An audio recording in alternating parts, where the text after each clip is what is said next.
Hi everyone, I'm Wendy, and today I'm showing you a whole food plant-based potato salad, which is one of my favorite recipes.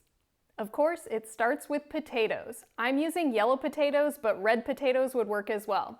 These two are your best options because they tend to hold their shape a little better. You can cook your potatoes on the stovetop, but I like to cook them in the Instant Pot. I'll have a blog post linked below the video with both cooking methods. But I started by adding a cup of water to my 6-quart Instant Pot, then I put the trivet in the bottom and I layered in my potatoes. Depending on the size of your potatoes, you'll cook them anywhere from 12 to 16 minutes. You definitely don't want to overcook your potatoes because they might fall apart in your potato salad. Once those were done cooking, I let them cool and then I stored them in the refrigerator to chill. I pretty much always have pre-cooked potatoes in my refrigerator, so this method works really great for me, and then they're already chilled for your potato salad. So once they're chilled, you'll cut them into whatever bite-sized pieces you like. And then I have them in a mixing bowl, which I'm gonna set aside while we make our vegan mayonnaise. Now, of course, you could go to the store and buy a vegan mayonnaise, but it's going to be filled with all kinds of oils and salt and probably some sugar too. So we're gonna make a healthier, whole food, plant-based version today. A high-powered blender is going to give you the smoothest mayonnaise, but you could probably use any blender. I'm using a Vitamix here, and just beware if you have the low-profile Vitamix container, it has a wider base, and so you might have to double or even triple this recipe to make it work. So instead, I'm using the taller Vitamix container that has a narrow base, or you could use a smaller blender like a NutriBullet or a smaller Vitamix container. So I'm gonna start by adding 1 can of white beans, which I've drained and rinsed. I like to use low sodium or no salt added beans, and that's what I have here.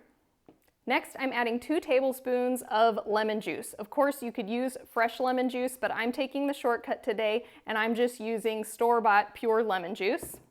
Then I have 1½ teaspoons of a salt substitute. The one I'm using today is called Stardust from Well Your World.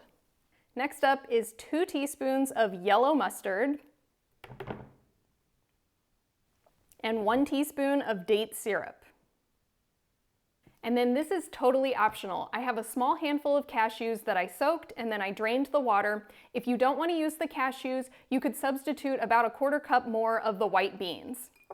And then finally, I just want to add enough water to get this to blend. I have about 3/4 cup here, but I'm just going to start with about half of that, and we'll see how much we need to add. You'll blend this until this is nice and smooth, and if you need to, add a little bit more water. I ended up only using ½ cup, and that was just the perfect amount. So now we have everything ready to assemble our potato salad.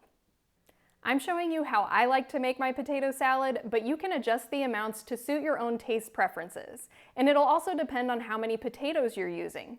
We usually use about 2 to 3 pounds of potatoes, and I had a 3-pound bag here that I cooked. So those are in my mixing bowl here. Then I'm adding all of the vegan mayonnaise that we just made in the Vitamix.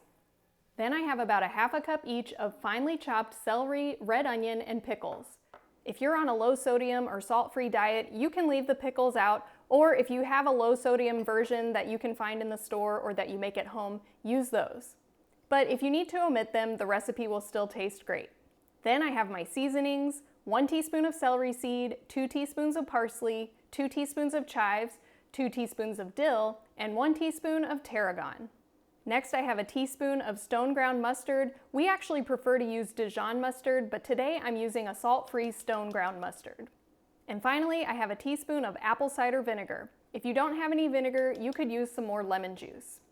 Then gently stir the potatoes to mix everything well. And that's it. This is ready to serve. As you can see, we like it really saucy, but like I said, you can adjust it to your own preference. You can eat this now, but as with many things, the taste will just get better and better as it sits in the fridge. So you can make it the day ahead if you're bringing it to a potluck or a family gathering. We love to serve this with picnic-style meals. Today, we're having it with baked beans, breaded eggplant, and a green bean salad. If you like this potato salad recipe, hit the thumbs up and stay tuned for my green bean recipe, which I plan to share soon. Thanks for watching, and I hope to see you next time.